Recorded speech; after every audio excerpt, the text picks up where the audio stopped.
The Strange Tale of the Dollhouse by Paul Melender. Okay. Are we record? Oh. No, let me know when. No, I'm ready. Oh, as ready as I'm gonna be. No, go ahead. Okay, go testing. 1, 2, 3. Testing 1, 2. Am I too close? Sorry. Testing 1, 2, 3. Testing 1, 2, 3. How's that? Okay. I will address your inquiry clearly and directly. It repeats the same errors of every reporter, journalist, and researcher thus far.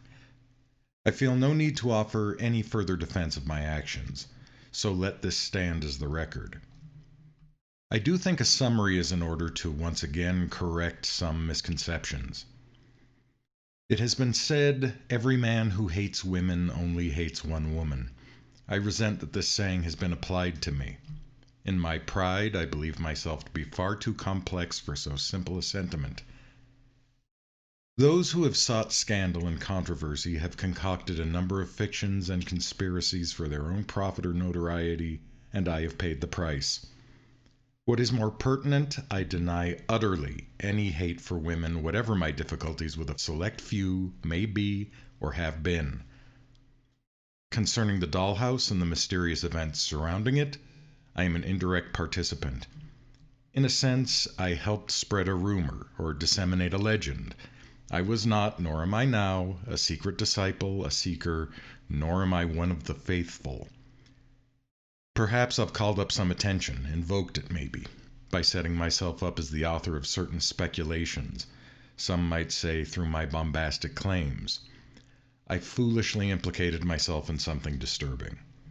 In retrospect, I was overenthusiastic, but everything I wrote and conjectured was based in a sincere interest and deep confusion. Regarding my relationship with Anne, we were friends, but this did not extend to the personal relationship that has been suggested by some. We were never especially close, but always cordial. I can safely say she is the strangest friend and the most distant friend I have ever had. The scandalous and puerile conspiracies are baseless, and I know nothing with certainty of her fate. That said, I cannot completely dismiss the presence of an actual conspiracy or framework underlying these events. It is true that I am in possession of the only known evidence that the dollhouse existed. This is 3 old Polaroids, all 3 unsteady and blurred, and an impossibly elaborate blueprint, tattered and in many places illegible. This is all that has been assembled from sources other than those directly given me by Anne, and these pieces of evidence may well be hoaxes, tricks, or concoctions. When I obtained the blueprint, I was informed it was an early prototype, not the final design of the dollhouse. The written documents for the dollhouse are confined strictly to my notebooks, entirely derived from conversations I had with Anne. The only other information is from Anne's diaries. The diaries must be viewed in the proper context and perhaps with some allowances. One of these allowances might include, Anne may have gone insane. The diaries are filled with essays, thesis, and half-thought notes, that is, in the clearer portions. The less comfortable sections involve unsteady philosophical tangents on the metaphysics of the dollhouse. I'm uncertain if metaphysics can be applied to a man-made structure, but she uses the term metaphysics in her essays several times. Borrowings from Plato and Aristotle are offered, and in ways retuned. Or perhaps I'm misreading and there's meant to be some suggestion of an occult language used to describe universals and forms respectively. The underlying assertion aims at the realization of eternal perfection resident in the architecture of the dollhouse. I cannot dismiss these writings lightly, as the thinking is subtle, and quite honestly, I don't fully understand many of her references and conclusions. As these were private diaries, I suppose this is forgivable and understandable. They certainly are not proofs, but let me state they are still profound and difficult to assign to insanity or delusion. The last several pages of her final diary are apparently diagrams of patterns from linoleum floors whose geometry has been translated into musical notation. This seems the intent, but whether this is accurate or possible is outside my easy understanding. The reason for this exercise is unclear in the writing and may simply have been a puzzle for her amusement. The full account of Anne's history with the dollhouse was given to me the night I met Anne at a social gathering. The nature of this gathering is unimportant and all but forgotten. This gathering was neither oriented toward business nor celebration, but with the misleading claim of both. As can be expected, it was tiresome and boring. The boredom was lifted when I was introduced to Anne. Before we blunder into the known scandal and rumors, let me relate I was not romantically moved by Anne. I won't offer very many descriptions of how she looked then or insights into my personal opinion of her, as these will become sentimental narrative. I will end up painting her instead of offering events. I think it is important that this account proceed as accurately as possible. I don't want to give over too many seemings, as they are very easily misinterpreted. I will say, to briefly satisfy any curiosity regarding my initial personal impression, Anne was subtly odd in our surroundings, but not jarringly so. Her speech was unusual. It was very clear and precise, and with what may have been an accent just below the surface. It wasn't clearly identifiable. It wasn't German or Italian, no real constant hints of foreign linguistic patterns.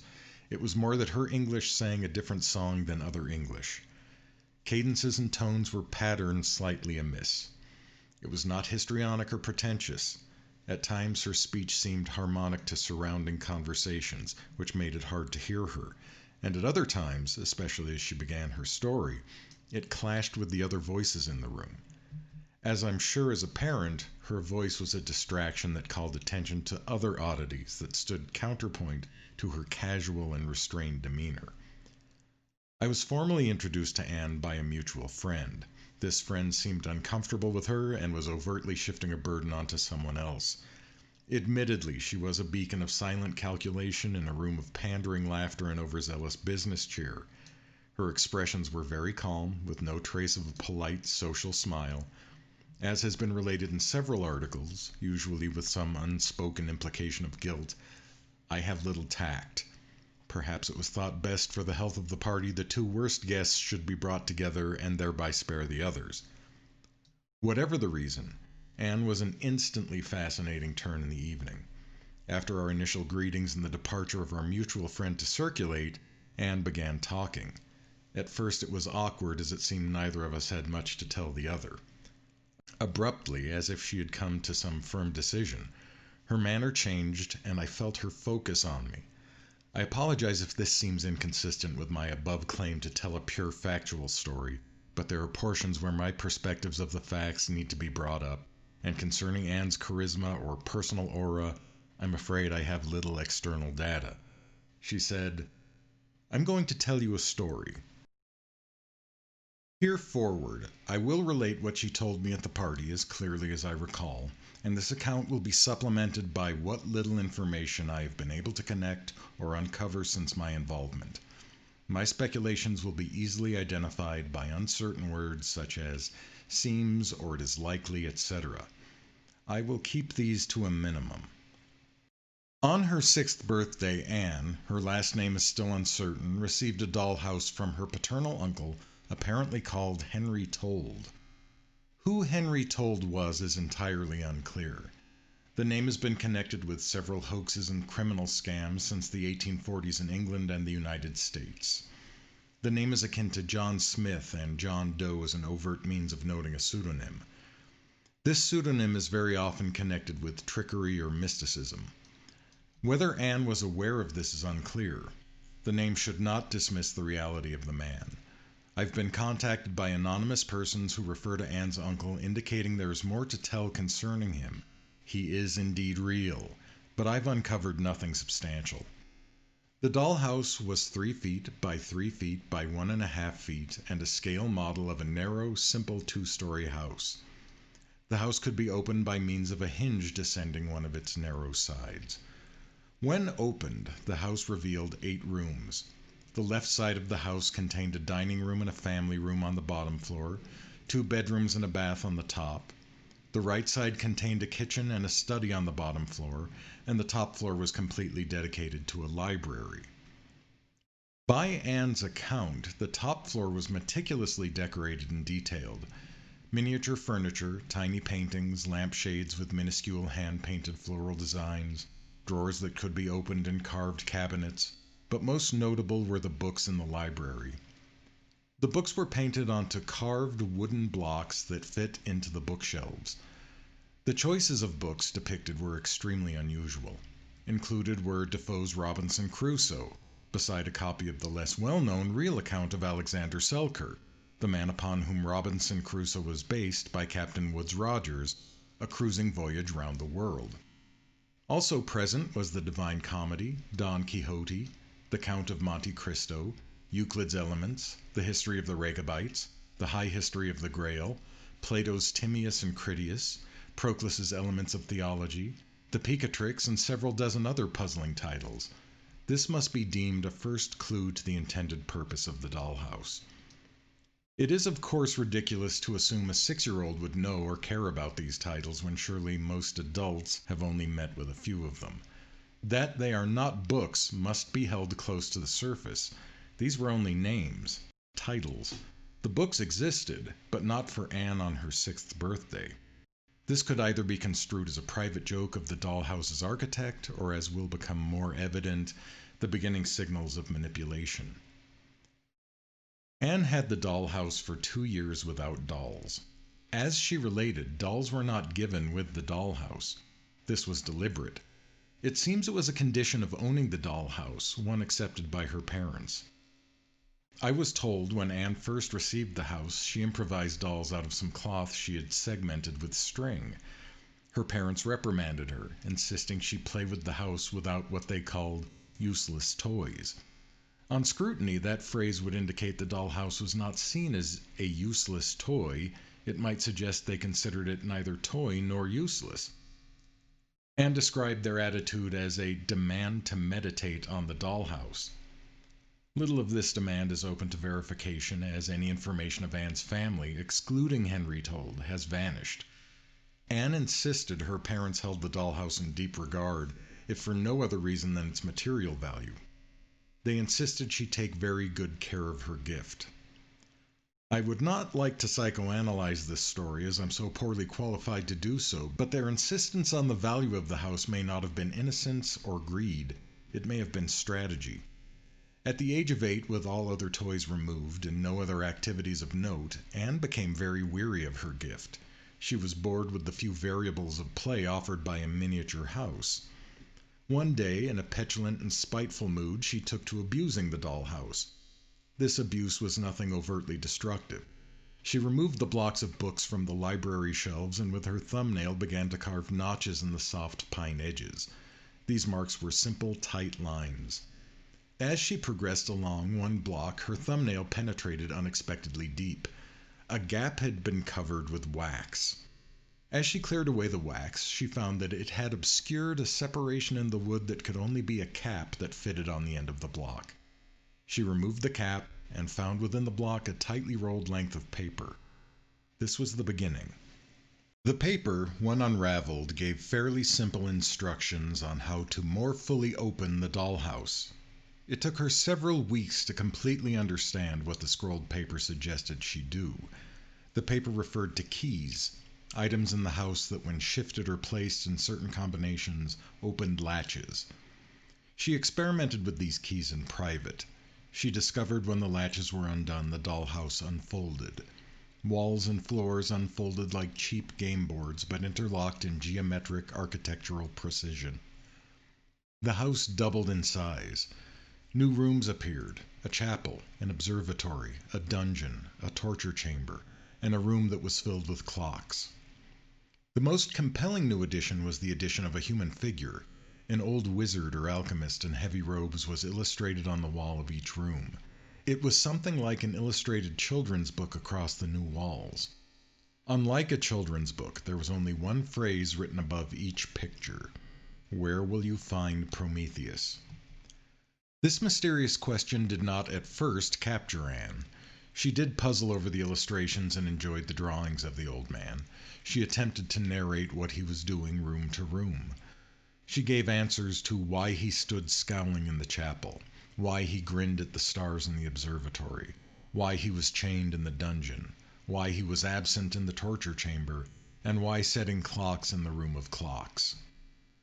With little else to do but consider the dollhouse, she became very familiar with the strange thing. It was nearly environmental. As with any environment, it became extremely familiar in every detail. So much so, she rarely thought on it further. It became boring, as it had before she found the opening keys. This situation of discomfort assembled, she looked for anything new to relieve her boredom. Something was provided. In the room of clocks, she noticed there were 3 clocks which were odd in details. One clock had no hands.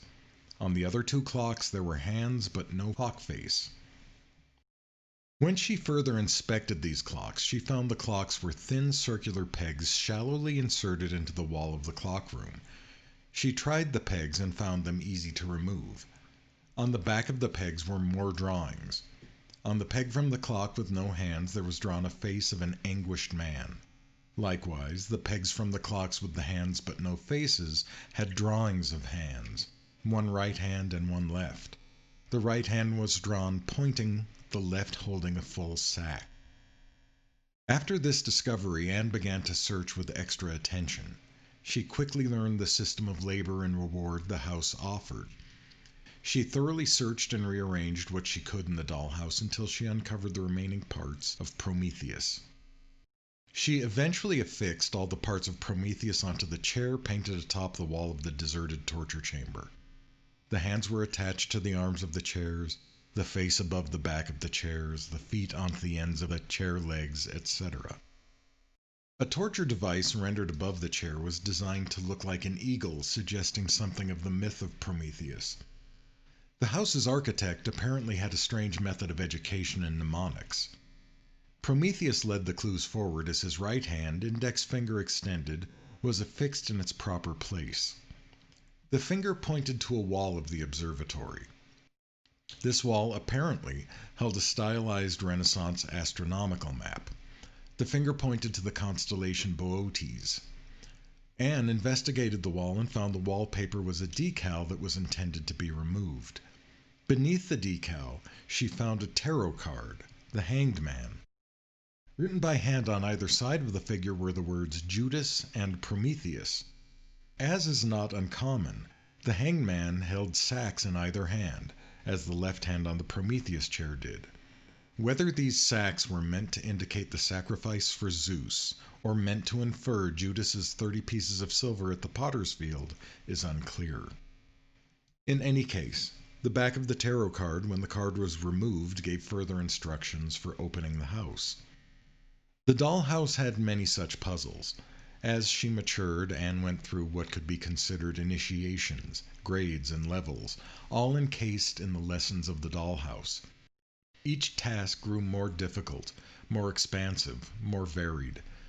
She was guided through history, philosophy, mathematics, art, calendars, astronomy, and several subjects as yet unarticulated by disciplines of their own.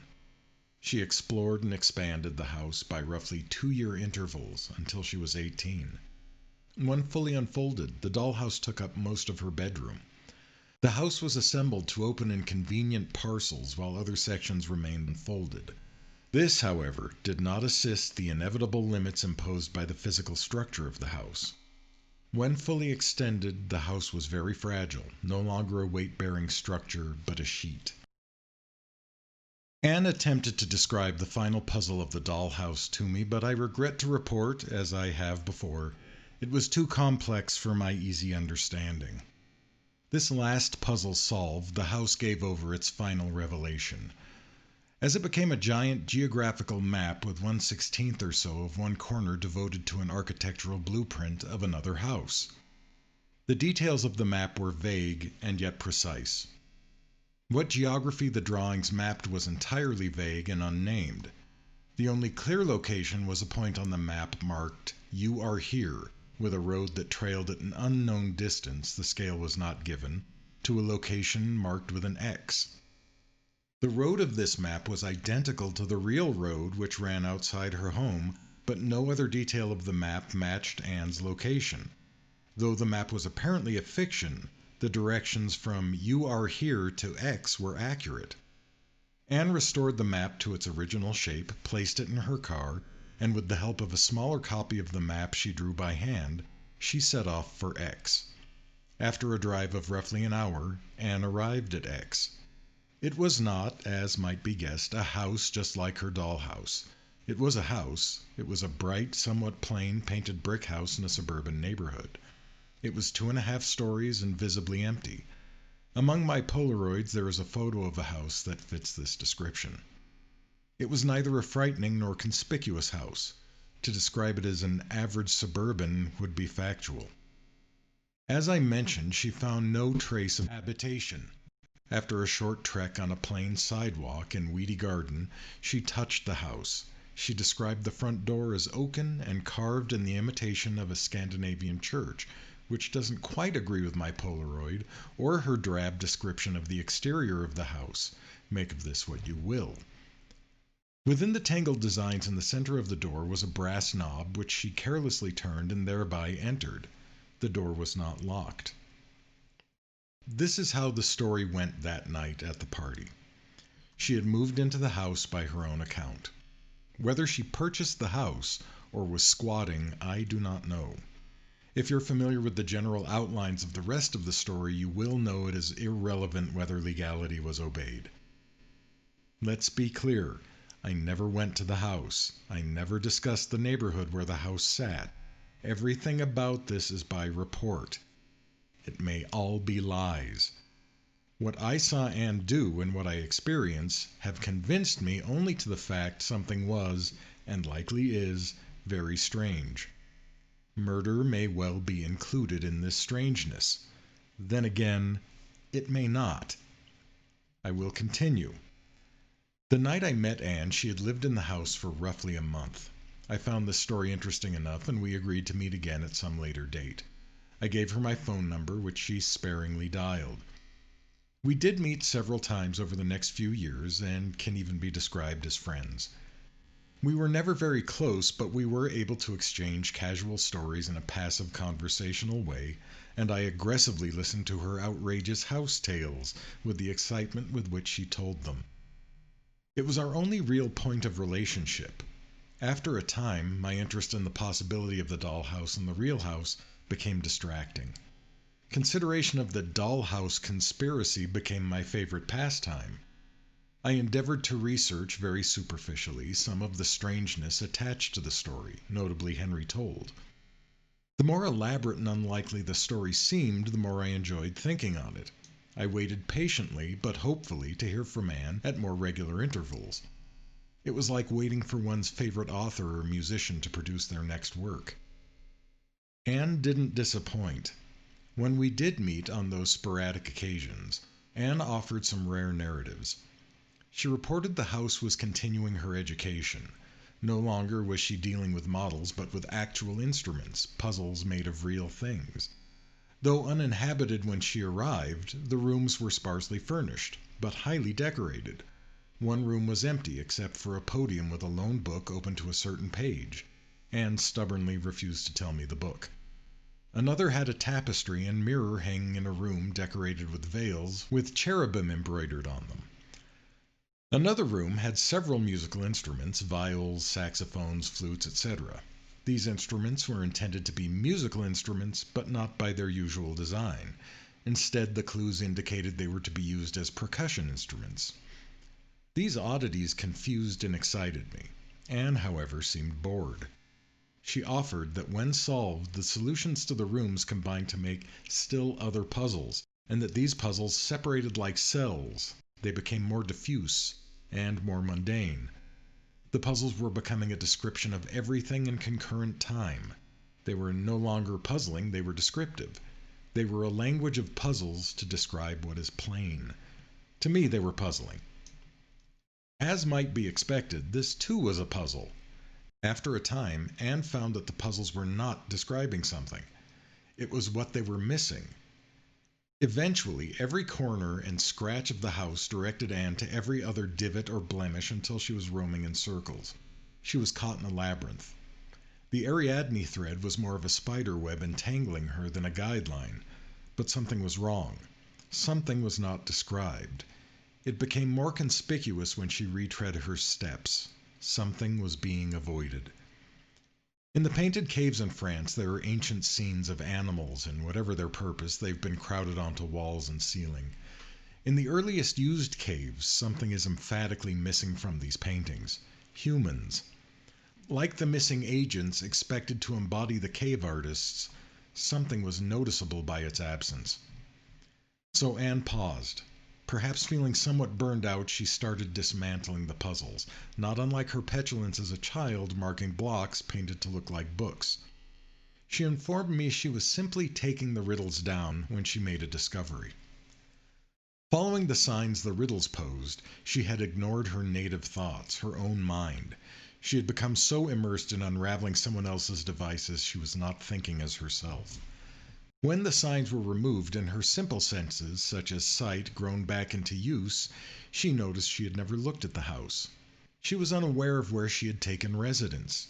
She noticed, for the first time in the several months that she had lived there, a door she had not entered.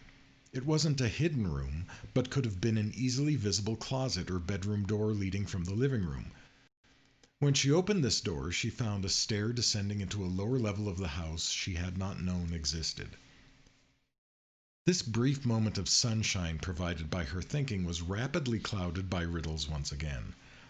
Perhaps riddle is the wrong word.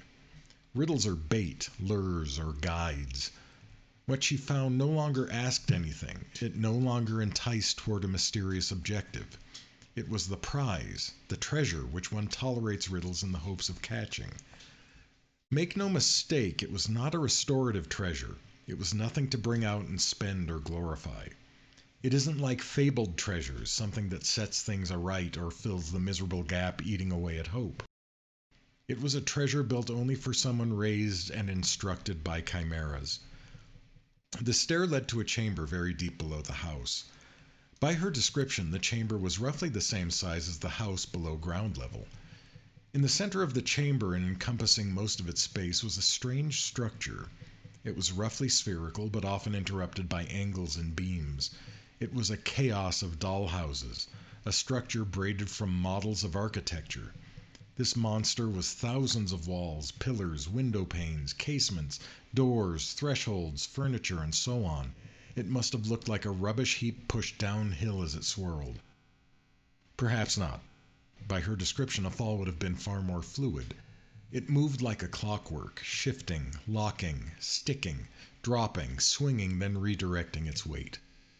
She said something about its angular jerks looked like breaking bones or joints. The horrible image that comes to mind is the bodies bulldozed into a mass grave. Doors opened and closed. Windows passed in slow rotation. Models of furniture poked out and slid back.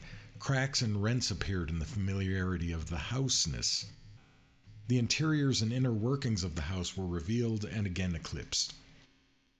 Anne wasn't sure of any set size of the thing as the dimensions altered. The mechanisms of its body reduced and enlarged it, she claimed in some sense like a heartbeat, but without the regular pulse. She also indicated, to further ruin any sense of size, the chamber was painted with false perspectives to look larger than it was. As you may have read in my earlier articles on this subject, this thing was a continuation or a conclusion to the riddles in the dollhouse. It, like the dollhouse, worked. It was not an elaborate piece of modernism or postmodernism placed aesthetically under the house. Anne informed me, after a cluster of our informal meetings, she began to receive revelations from the structure. She began discussing a grand order. She referred to mechanisms of timely sense. Every thought she told was elaborate and complex. She attempted to explain the structure under the house. She told me, depending on where you stood in the chamber and where you gazed into the mass, you would see a different vision. For example, if you happened on the correct series of windows, doors, and cracks, The interplay of light and shadow processing toward the depth of the structure would create optical illusions or shadow plays. Likewise, this interplay of light and moving geometries turned and assembled into momentary faces, scenes, and even progressions amounting to narratives. This should perhaps not be considered cinematic, but rather interlocking. The sights would assemble, then disassemble. Through these odd pictorials and shadow plays, Anne told me she had observed Noah building the ark, the Battle of Poitiers, and Aeneas carrying Anchises from Troy. We met much less frequently after this. I did on occasion receive invitations from Anne for lunch or coffee, but the span between visits was many months, and even year by year. When we did meet, it was difficult to keep up with her thoughts. The stories became more dubious. I should write, at the time I accepted them dubiously. I thought healthy skepticism was the same thing as intelligence. So much of what she said was unorthodox, I held it in my cheek but didn't swallow. She told me that the cacophonous structure was a musical instrument as well as a visionary one. Apparently, from somewhere in the room, an opening vented a steady breeze through the structure. This breeze was bent and squeezed, heated and cooled through the ever-moving object and was transformed into music and voices, much of this depending on where one stood in the chamber. She said at certain spots on certain days you could ask questions and the chaotic mechanism would answer like an oracle. But, as if a joke, the oracle would answer with what were clearly lies. Because of its oracular function, she called the thing the Sibyl. Whether this was a joke of her own or other insight, she gave no trace by her expression. Our visits were pleasant enough, but I began to harbor reservations about Anne's beliefs. In our fine civilization so full of talk of tolerance, I believe I'm the last person who will admit to judging another person's belief. I did judge her beliefs, or what I thought I understood of them. Her tones were never those of a mystic, but there was always a safe area where I felt free dismissing portions of what she said. We always spoke of the uncanny, which she was directly experiencing, and I was only given through description. My own experience, my intellectual habits, at times sneered at what she reported. I thought she was becoming a crank, a talkative, failing mystic. I was corrected. I should have been less smug. She was never hysterical or manic, never irrational or zealous. I was forced to release my notions of her folly through an experience of the uncanny. One of our visits took place at the zoo. This was where she wished to meet. She said she wanted to watch things move in their natural speed. We met at the aviary. I was several minutes late and she was gracious enough not to mind. Most of our small talk is lost to memory and Anne seemed somewhat preoccupied. I'm terrible at small talk, so we walked silently through the aviary. The large room was encased in plexiglass. Real and fake trees were densely scattered around a wooden walkway. Larger, more exotic birds were kept behind subsections of plexiglass, while smaller, more common species flew around fairly freely. We roamed silently side by side when the small talk dried up, and we simply watched the birds. The birds flitted back and forth, occupied at various tasks or interactions. Anne began to speak, but her discussion began with some very opaque concepts, and I was slightly distracted by the birds, so I cannot recall exactly how we came around to the birds as a topic. We arrived at a bench and sat. I was trying to catch up to what she was talking about. Anne's attention was concentrated on a cluster of birds that populated a thick artificial tree. As she talked, I noticed her attention would go from tree to tree. Her eyes, twitching quickly, watched the precise flight of the birds. This is what I first thought. It quickly occurred to me her gaze was out of sync with her subject. Her attention anticipated the motion of the birds. Where her eyes traveled is where the birds would follow. I was speechless, and instantly my skeptical defenses rose. Like watching a magic trick, my senses sought the inconsistency in the illusion and could find nothing. It appeared she was using mind control on the birds. I checked for evidence that might have drawn them. Bird feeders, small insect hives, the start of nests. But I found nothing. With a feeling embarrassingly close to hysteria, I jumped to my feet and accused her of using mind control on birds. She smiled and summarized her discussion, which I had rudely ignored. The Sibyl had shown her, at an accelerated speed, the lifespan of certain birds. Their motions, when densely packed into short intervals, revealed patterns that could not otherwise be easily observed. These patterns were the motion paths of the species, not the individual organs or body of the birds, a special defining attribute of its actions. This danced pattern, which took up lifetimes, has a unique signature per species or group. Being patterns, they could be predicted and expected. She was so used to watching the birds in rapid artificial motion, she was able to predict where they would light far before the impulse fully grabbed the bird. She informed me people also have a long pattern. She said these patterns interact with other patterns. These overlapping patterns form something other than themselves given enough time. I didn't care to ask further. I didn't believe what I saw. What's worse, I felt like I was being indirectly infected by the Sibyl because I instantly took to wondering what the long pattern of the Sibyl and Anne might construct. Anne changed visibly the next time I saw her. Her appearance was drastically different. I must say when I first met her, Anne was rather plain, even drab if charismatic. It was roughly a year since the aviary when we met again, and the difference was remarkable. She was beautiful. Beautiful in some profound way. I don't propose to write a paper on aesthetics or even qualify myself by denoting grades or kind of beauty. The same is true of profundity. I will simply offer that when I think back, I still become, perhaps the word is confused, that something could be so pleasing to my eye, and yet it didn't involve lust or ingratiation. I've said I was not romantically involved or moved with Anne, and this was still so. She was untouchable, like something holy. It actually sent a chill of fear into me. I don't think I stopped blushing more out of my inappropriate staring than being caught in sexual trance. This was obviously not the effects of new wardrobe or diet. There was something frighteningly pleasing and august in her. Looking back, I will offer this. The muscle of her face, her expressors seemed to narrate something. Her face had a musical quality that brought memories of a foreign sort into my thinking. This memory is difficult to relate, for I am not sure my image of her is my own. I suspect she installed something into my senses. Like a painter or writer, her face described something imaginary, but used all the forms of truth to do it. Please grant me this failing in the story. I cannot say how or why she was beautiful, but it was horrific in how pleasurable it was. It was horrific in the sense of instability of myself. For a few uncontrollable moments, I could have sworn I'd done things that were heroic, and I almost told lies. Lies prefabricated outside my mind about my heroism. Crowds hovered as subtly as possible around her, men and women, and she seemed aware. I think her expression was indulgent or magnanimous, and with all the distance these words imply.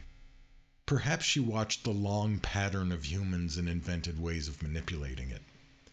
If this was so, it may explain something else that seemed strange in her. She seemed to have one shadow in her radiance. In brief flashes, she seemed regretful, even palpably lonely. This added to her beauty and contributed to the desire to claim some heroism. If we had become tools to her, it then appears her long search for dolls to people her dollhouse was proving unsatisfactory. In a simply human, common sphere, it's difficult to find moments to assuage loneliness. How much more so for Anne, who was flaring into something very unique? With whom could she relate? Especially if she had the knowledge to become people's wills. Eventually, I worked up the nerve to ask her about her change. Her answer was unusual. She told me the Sibyl was a possession machine or a reincarnation machine, that what people saw was the memories of thousands of lifetimes and experiences swimming across the fabric of her face. This sounded like madness. I still think this was the turning point. This was the moment when she reached her zenith and was hovering in the air before a rapid fall. Reincarnation and possession seemed very religious or mystical themes, like a reversion to something small and articulated, like the protection or plans of God are inherent or working in good harmony. This seemed in opposition to the chaos and free fall her invisible teachers had offered thus far. It seemed unlikely they had led her so far to say something so trite. Perhaps, again, I underestimated her statement. It was 2.5 years before I saw Anne again. When I did see her, her high pitch of beauty was fatigued. She had a strange aura of weariness that hummed steadily in her every movement. Her face, that had written our minds so clearly and hypnotically, had become strange with slight tics and spasms. Her face was still lovely, but there was something urgent when you looked at her, like running out to see a sunset that's failing in vibrancy, but still beautiful, or quickly trying to memorize the radiance of a rainbow that's fading. It was difficult to talk with her long, as her beauty seemed to have become polluted with Tourette's syndrome. Her beauty and gestures were surges of unharmonious expressions, like those memories of thousands of lifetimes we're all trying to press out at once. Her control of this revolt was flagging. I wondered if the fluttering waves of expression were accidental imitations of the Sibyl's clockwork, as if she were beginning to speak in the language of the Sibyl. It was at this time, or shortly thereafter, the misunderstood statements were made. It was in a very benign conversation that all rumors of animosity and failed love affair were born. I'd offered an account of what I had observed in Anne to a colleague, as it had troubled me in a surprisingly dramatic way. In the conversation, I offered a description of Anne's beauty and what I believed her mental state to be. I had suggested it was possible she may end up on the streets. My intention was, I thought she may end up one of the population of the urban insane whose lives unfold very rapidly in the streets. It was interpreted that I was suggesting she would become a streetwalker. Because my colleague had misinterpreted the entirety of my concerns, the descriptions of her beauty and possible insanity became the embittered complaints of a lover spurned. This is entirely puzzling to me, and such a far reach to manufacture scandal, it seems ridiculous. It has been offered as a quote, "I could barely tolerate her presence, and I always suspected she was a liar." I never made these statements. Likewise, the statements I'm a homosexual, Anne's murderer, or the real Henry told are equally untrue. It must be noted all these suggestions followed Anne's disappearance by over a decade. I saw Anne 2 times further. The first of the 2, Anne was unwilling to discuss the Sibyl. She asked many questions about what was happening in the outside world. She asked about me, loves I may have, the weather, news of politics, or personal tragedy. Every story seemed a weight to her. Everything I related seemed to drain a bit more of her color. I spoke at length and alone. It was probably the most I had ever said to her. I talked about good news. I had become engaged. I talked about my observation of current events. I pontificated and swaggered and joked, but nothing seemed to be heard in accordance with my intent. I felt like I was failing her as good company, and so tried hard to cheer her. She calmly took my hand and said, "I know." The touch of her hand was not a comfort. It afforded no closeness. On the contrary, it seemed to be an overtly distancing gesture, as if to say, "Notice how I imitate your intimate gestures and how alien it is now." She turned and walked a few steps away, and as if she had forgotten something, said, "We'll meet one more time, okay?" I assented, and she strode away. The last time I saw her, I had just moved into a studio apartment following my broken engagement. I was embittered and very depressed about my confinement to bachelorhood. My fiancé had dismissed me rather flippantly, and in response I had shut down socially. I spent 3 months stewing and unraveling. Strangely, at this time my career was prospering. Several of my articles were published in national venues, and I had received 2 research grants of substantial sums. Unexpectedly, Anne arrived at my apartment. I'm unsure how she found it. Anne was ragged, emaciated. Her hair was lank and tangled. Her face was ruddy and exposed. She was very dirty. The precision of her gaze, her intense focus, was overwhelming. I was struck dumb. This will read badly. I cannot think of any legitimate way to offer this, so I will proceed in the ridiculous way. I knew she could grasp my every thought as I thought it, and every root of every particle that had assembled the thought. The precise calculation of her movements and her following gaze made me certain she could kill with her hands. If previously her beauty was hypnotic, it was her menace that then had reign. I will not waver from the statement she impressed fear into me. I greeted her lamely, as my alarm could not be disguised. She said very quietly, very plainly, "I know everything." Don't look at this and feel embarrassed at that phrase. I realize it reads as stupid, even cringeworthy. It wasn't funny, and I don't know what to offer except I cowered under this statement. It seems in my memory twice as chilling because it should have been ridiculous. She walked to my desk, took up a pen and paper, and wrote out a sequence. She then told me to read the paper. I explained I couldn't. I wasn't sure if it was a mathematical formula or cuneiform. The sequence of signs that I stupidly discarded later were not numbers, nor were they letters, but they could have been mistaken for either. She asked, "Did you read this writing?" I replied, "I see the writing, but I can't read it." She smiled as if somewhat relieved and said, "I saved you from knowing." She walked out my still open door, returned a moment later with her diaries, and left without a word of goodbye.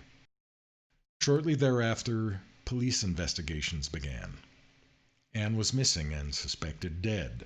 Who would have reported her missing is unknown to me, and frankly I find it suspicious, as if her disappearance and the investigation into it were a performance.